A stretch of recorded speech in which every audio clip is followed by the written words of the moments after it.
નમસ્કાર, આપ જોઈ રહ્યા છો સ્પાર્ક ટુડે ન્યૂઝ. સમાચાર નવસારીથી મળી રહ્યા છે.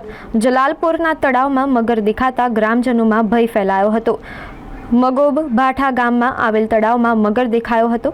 બપોરે તેમજ રાત્રિના સમયે મગર તળાવના કિનારે દેખાતા લોકોમાં ભય ફેલાયો હતો. સ્થાનિક મહિલાઓ તળાવ કિનારે કપડાં ધોવા જતા મગર દેખાયો હતો. મગરને પકડવા વન વિભાગે તળાવ કિનારે પાંજરું ગોઠવ્યું છે.